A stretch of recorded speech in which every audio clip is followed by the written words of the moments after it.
Hi, welcome to today's talk on creating positive mindsets and habits. My name is Dr. Tiffany Loggins. I'm a clinical psychologist and author. I specialize in working with communities of color, helping individuals build resiliency, coping with depression, anxiety, as well as eating disorders. If you would love to learn a little bit more, have more questions, my social media and website are down at the bottom. You can find me at tiffanyloggins.com. Let's go ahead and dive into today's session. Today is January 3rd, so it's the very beginning of the year. And during this time, we're often setting up huge aspirations and goals and dreams that we want to manifest into reality. And sometimes, come February, stressors happen. All of a sudden, those goals fly out the window and we're kind of back into our same routine. And manifesting dreams or goals into reality means way more than just blindly hoping, right? Having positive thoughts are helpful, but it's not enough for us to reach our goals. And so, in this talk, we're going to help you learn to retrain your brains to stop unhealthy patterns of thinking, as well as self sabotaging behaviors, and to establish clear, specific realistic goals to be able to develop new habits that are consistent. And that's a lot of times what people struggle with is consistency. So by attending this session, what we're hoping to do is help increase your awareness on adjusting your feelings and beliefs and attitudes towards the choices in that you make every single day that will lead you closer to your goals. And the way this talk is set up is it's broken down into three sections. The first thing that we're going to do is explore why is it so difficult to um, change into a positive mindset or maintain a positive mindset and be able to follow through with our goals. We'll also help you personally identify your specific and unique self-limiting beliefs and how they've developed. And then we'll gain understanding on how to set and attain realistic goals to be able to replace unhealthy habits. So, how do we know we're struggling with a negative mindset? Some people have been thinking a certain way their entire lives and have no idea that the way that they're thinking may be negative or very unhelpful. One thing that can help people understand whether they're in that place or not is it's very similar to if you're driving a car and you get stuck in the mud and you are just spinning your wheels. And the more you spin them, just the more stuck you get in the mud. It's kind of the same way with us. The more we keep spinning our wheels and doing the same thing, having a goal, not attaining to it, not following through on things, the more frustrated we get, right? And it's kind of the same way that we have to do with excavating our car is climbing out of a mineral rut also requires us to do some type of action. One of the things that people might realize is that they life suddenly feels pretty blah and meaningless. You don't feel very motivated or energized. Your creativity and inspiration completely go out the door. Your to-do list just continues to pile up, and you might even start to notice that you just have a lot of apathy or not caring. And most people are pretty intuitive and they know they need to do something different or change, but they're just not sure where to start. So, why is changing our mindset so difficult? Um, and one thing that I have noticed anecdotally working with clients and patients is we are our own worst enemy. A lot of times it can be people around us, it can be our environment and situations that we're in, but a lot of times it's us. And so sometimes we are just afraid of the unknown. It's difficult for us to prepare for something that involves the unknown. Like, what does it mean that I'm going to change a behavior? What does it mean that I'm not going to be engaging in self sabotaging behaviors that feel so comforting, even though they keep me in a really negative mindset? Change is scary because you don't know if you're going to be able to do it and you don't know what's on the other side of it. Change also takes a considerable time and effort.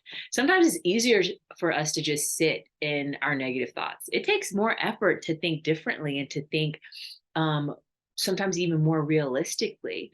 And changing our behavior takes a lot of effort because we've created pathways in our brain to do certain things very easy. It's very easy for us to watch TV, to eat junk food, to smoke, to just frivolously shop online, right? And so it takes a lot of effort. That's why change is very difficult. Self control and routine are tiring. It is very difficult to practice self discipline. It is very difficult to go to the gym when you're really tired at the end of the day. It is difficult to practice self discipline, right? And this can be very tiring. This is why I will often tell people the things that you want to get done that are related to certain habits that you're trying to change, put them at the very beginning of your day. The first thing that you do, because your motivation is high, your cortisol and adrenaline are a bit higher too. And if you wait till the end of the day, motivation, self control, and discipline are way low for everybody. It doesn't matter what your day looks like. Another reason why change is hard is because of stress. What is stress? Stress is the body's reaction to any challenge or demand that requires an adjustment from you. A new job, a new move, dating, anything can be stress. And stress is a part of our daily lives. It helps us focus, but prolonged or intense stress, the time that we often encounter, is debilitating and disrupting to our ability to function daily. So if we have a lot of stress on us, it's very difficult for us to have a positive mindset and to enforce self-discipline and self-control. Stress in our lives can come in a variety of different ways. It can be an actual event, and or it can just be our own thinking. And we're going to focus a lot on our thinking and how having a positive mindset can definitely help boost your ability to get things done. When we feel stress, it often leads to feelings of emotional or physical tension. We might feel anxious. We might have a stomach ache. We might get headaches. We might have health issues from it. And so it's very important to understand that stress and our ability to manage stress is in direct correlation with our ability to have a positive mindset and to engage in those healthy habits that we want to create into our lives. Another reason why changing our mindsets is difficult is we worry about what other people think. I see this a lot with individuals who try to stop drinking or engaging in drugs or marijuana. Their friends aren't ready to make that change. They're ready to make that change, but doing that, people are like, well, why don't you want to have a drink?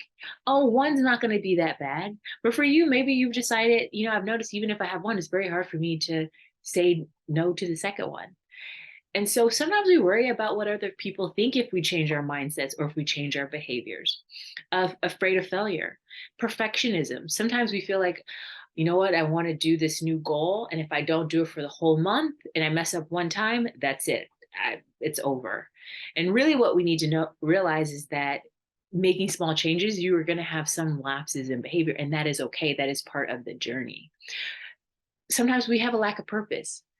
We kind of know we should change, but we actually don't have something motivating enough for it to be purposeful for us to actually make a change.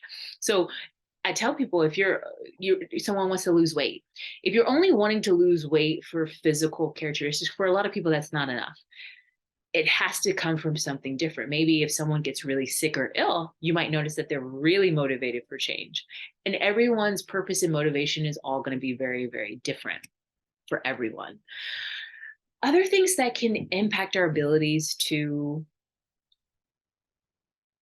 keep a positive mindset are self-limiting beliefs. What is a self-limiting belief? These are assumptions or perceptions we have about ourselves, about other people, about how other people view us, and how the world works.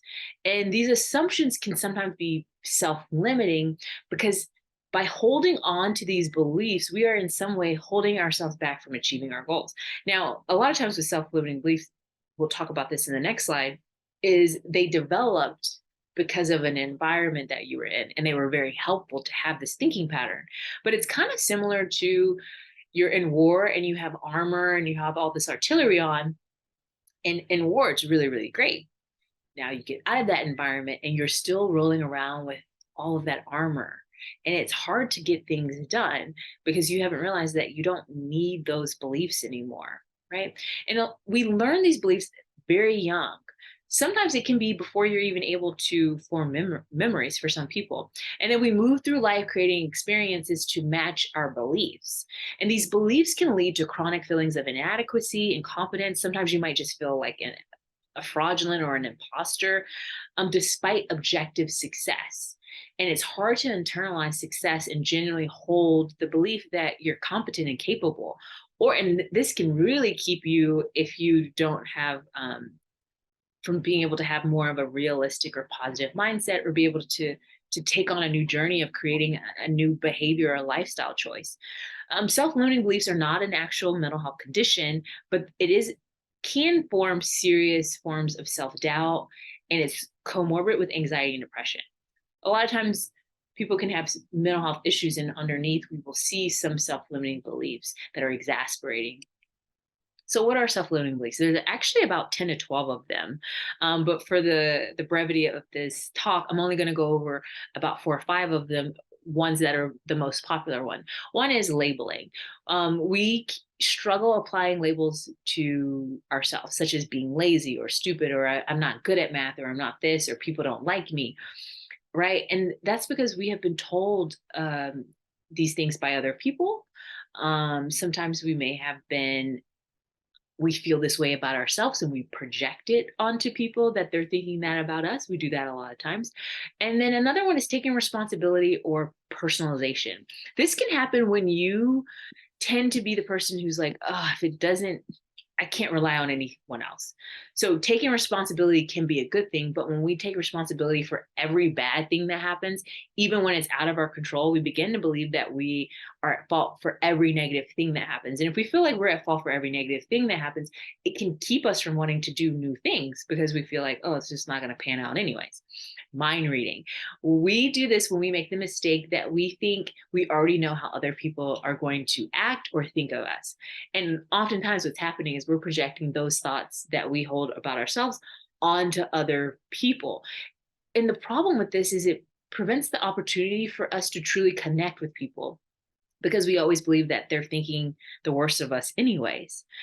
Fortune telling. So have you ever found yourself thinking, what's the point in trying? I know it's not going to work out.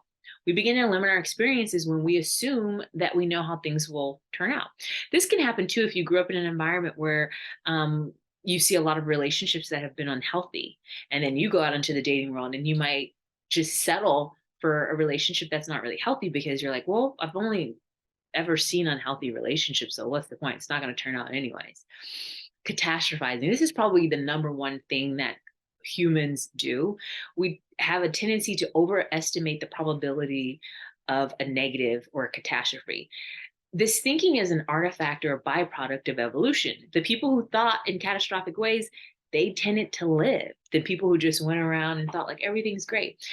By catastrophizing, we prep, we plan. However, it can spin out of control when we automatically jump to the worst case scenario.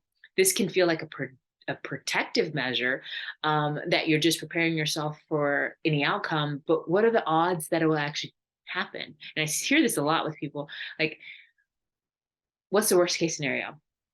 This is. Do you really think that can happen on a scale from 1 to 10? And a lot of times people are like, no, probably not. But I keep ruminating and thinking about it. Well, it might be more beneficial for us to think about the most realistic outcome that could happen, which is usually maybe a neutral or a positive outcome that can happen.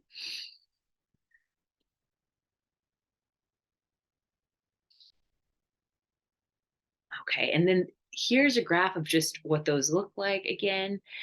And then people often will say, well, like, why do I have these self-limiting beliefs, or these also known as concrete beliefs?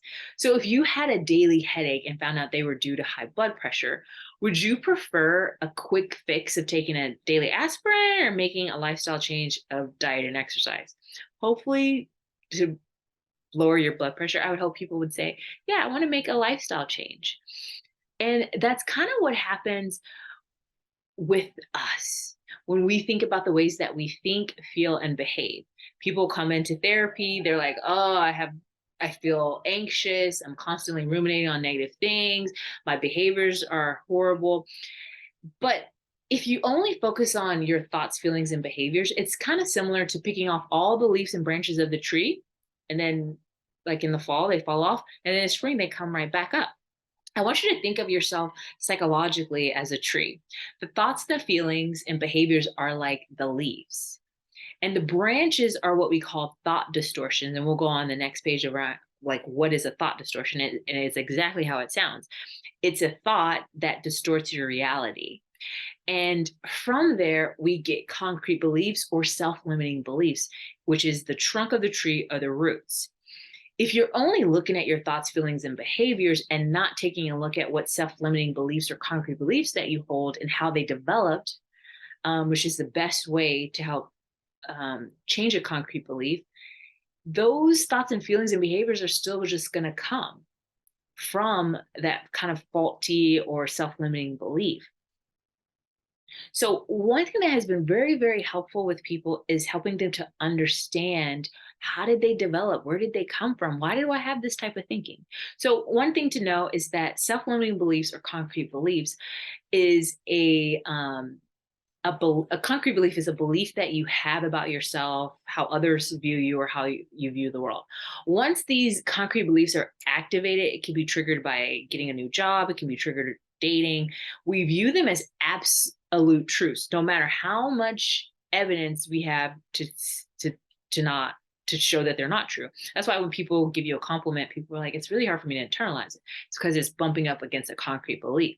And we got to do a little bit more work than someone just giving us a compliment. These concrete beliefs develop into self-limiting thoughts or thought distortions. These are very quick automatic patterns of thinking that you have. And these are very negative, they're judgmental, they exaggerate the truth, and they're very inflexible or rigid. However, they're very, very convincing, and they distort our reality. And one thing that we do know is they contribute to feelings of loneliness, stress, depression, anger, and helplessness, and even sometimes distrust and fear of other people. How does a concrete belief get developed? Concrete belief gets developed even before you're born. And one of it is genetic predisposition. So, a genetic predisposition, sometimes people can have a vulnerability to anxiety or depression. So, that can help develop certain beliefs that you might have about the world. Family and peer relationships. And when I say this, this is how your parents navigate in the world. If you have a parent that's very depressed and anxious, there's a high probability that you could internalize that as well. Not always, but it's an influencing factor. Our peer relationships, were you bullied? Were you accepted by your peers? Culture, it just talks about a heterosexual male, white male, probably has a very different lived experience than a transgender woman of color. And then trauma. And I know a lot of times we think of trauma as sexual abuse, physical abuse. Yes, that is trauma, but trauma can also be parents going through a divorce, being bullied, losing a friend, grief concerns. It can be anything. And a lot of times I'll tell people to go to therapy because you may have experienced trauma and just not really be aware of that. So we have this concrete belief that gets developed, it springs out branches of self-limiting beliefs. And then from there, we develop these beliefs of thoughts, feelings, and behaviors. And I'm going to go through and kind of talk a little bit about the connection between our thoughts, feelings, and behaviors that develop. So what we feel and how we experience them, your emotions, it's a full system response. Your whole body reacts when you feel anxious, you feel happy, you feel excited, you feel depressed. It has different parts to it, and these parts are thoughts, feelings, and behaviors. And the first thing that can set off our emotions is an activating event. Remember when I was talking about stress, any challenge or demand that requires a response from you, which can either be triggered by an event and or a thought, activating events. Sometimes we have stress, we have activating events that lead to us to think and feel a certain way, right? And this is the first part because every emotion has something that typically prompts it. Why did it start? What happened? We can call this an activating event or we can call it a cue. Then we have thoughts. Thoughts also impact your emotional experience. If I have a positive mindset and I think I'm a smart person, I'm a competent person, I'm going to be more likely to feel certain emotions of maybe calmness, excitement, right? And so you can change your emotion by changing your thoughts about prompting events. And when this happens, our emotions are a biological event. There's literal neural firing in the brain, and there are a ton of cascading physiological responses. And this is the reason why people regulate their emotions using drugs, because drugs and alcohol directly change the brain and our physiological response. Alcohol just shuts that whole system down. You don't feel anything. You feel good. You get a hit of dopamine, and your inhibitions are very low. And the reason we call emotions feelings is because we feel them. There's physiological sensations that are going on.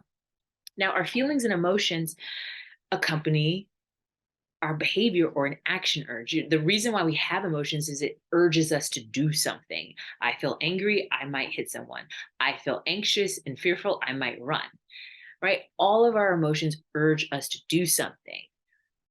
The function of emotions is to mobilize our actions so that we can have our needs met, so we can have safety and survival. So let's look at this from an example. Let's say you have the activating event that you get a new project at work or you get invited to a new party. And you think to yourself, your first thought is, I'm not going to do well on this project. I'm going to do a horrible job. I'm not going to be able to do this. Or you get that invite and you think, people don't really like me. Your feelings are probably going to be maybe anxious, worried, overwhelmed, or sad. And as a result, when we feel certain emotions, especially uncomfortable emotions, we don't like to feel those. We want those to go away immediately. So we procrastinate. We might avoid the work assignment. We don't go to the party. We might isolate from others. And instead, we might scroll on social media. We might sleep, emotionally eat, and drink alcohol. And we get stuck in these patterns, right? And one thing to know is if something makes us feel uncomfortable, getting up early, exercise, work assignments, we avoid it. We procrastinate. And when you procrastinate, you tend to do something that makes you feel better. Netflix, scrolling on social media. And sometimes this might even just distract or numb us out. And so understanding the connection between activating events, thoughts, feelings, and emotions and behaviors can help you understand why you're doing some of the behaviors that you're doing. So if you're procrastinating a lot, that tells me that whatever you're procrastinating from is making you feel a little bit uncomfortable. Is there a way that I can change my thinking to decrease those uncomfortable feelings and emotions and make me move towards it, i.e., decrease procrastination? Possibly. Okay, so let's just say you wake up in the morning and you just feel unmotivated, you feel anxious, you feel very overwhelmed. You automatically start to engage in certain avoidance behaviors, avoid pain, seek pleasure behaviors. And in the moment, you're like, oh, it's okay. I'll take care of it later. Right. But what tends to happen is those emotions just come back up. And sometimes they come back up even stronger because you really didn't attune to the emotions in the first place. So you do more avoid pain, seek pleasure behaviors. Right. Then you think, oh, I'm just such an awful person. And there's a lot of shame and guilt that can happen. And we get stuck in these kind of cycles very often. So, how can we combat self limiting beliefs, right? The good news is that these beliefs are based on very little evidence that can be overcome with the correct help and strategies. We simply don't have to believe them, is another thing as well. And so, having awareness that I'm actually thinking that way, because a lot of times self limiting beliefs for a lot of people occur under their unconsciousness of their consciousness. They're not even very aware of it. So one thing that you can practice, which will probably be my number one skill for you to just start to do today, is mindfulness. What is mindfulness? Mindfulness is purposely having your attention and awareness. So you need to be awake. It's four parts: attention and awareness to your experiences. And you're like, well, what are my experiences? Thoughts, feelings, behaviors, emotions, urges, activating events, just having awareness of them that are occurring in the present moment. And then the very last part is without judgment. That's really, really hard for people. As humans, we judge everything. So I always tell people without judgment would be you go to a therapist and you tell her something that you have a lot of shame about. And then the therapist says, like, oh my gosh, it's horrible. I can't believe you did that. That's a lot of judgment. You want your therapist to just listen and validate your experience without judgment. Oftentimes, we are in a mindful mess place. We have thoughts and feelings that come up and we don't even pay attention to them. We just know we feel a certain way and we're like, oh, I don't want to do that project. I'm just going to, avoid. Mindful mess place. Mindfulness is just the ability to notice it. A really good metaphor would be if I told you to go into a room that's pitch dark and black, you can't even see anything. And I tell you, I have a briefcase that's in there with $1 million. And I say, if you can find it, you can have it. And you go in there and you cannot find the suitcase, right? And you're bumping into everything, frantically looking for this. And I want you to imagine that the items and things that you're bumping into are like your thoughts. I'm such a failure. I'm no good. No one likes me. And then you come out of the room completely exasperated. And I'm like, you didn't find it. I'm like, well, what if I give you a flashlight? All of a sudden now you can see the items in the rooms, i.e. your thoughts, and you're able to find the briefcase with $1 million in it. That's what mindfulness is. It's a flashlight. You're not changing the objects in the room, you're just able to see. So the ability to practice mindfulness is very important. I encourage people to get an app, YouTube, to start practicing mindfulness. It has such great benefits, and it allows you to notice, what are my self-limiting beliefs? What are my concrete beliefs? A lot of times concrete beliefs are something that you therapy can be really helpful to uncover. But like, what am I thinking? What are those activating events? How am I feeling? What are my emotions? What are my urges and behaviors? And just being able to take a minute without just being a zombie and doing things, and just taking a step back, because our emotions urge us to do something, and sometimes just not doing anything is the first step. And mindfulness is a really great way to practice that. Another skill that you can do is called putting your thoughts on trial. This is, you are actually the judge, the prosecutor, right? You're the defense. You're the person, you have a thought. And a lot of times we just take these thoughts and they pop up in our mind, and we're like, they're true. And we ruminate on them. Like, oh my gosh, well, what if this happens? And asking yourself, is this thought actually true? Do I have evidence that shows that I'm such a failure? And you do in support of that thought and against. You're being very rational, almost like a scientist. And to say, is this thought accurate and fair? Are there other thoughts that can help explain how I'm feeling or what I'm worried about?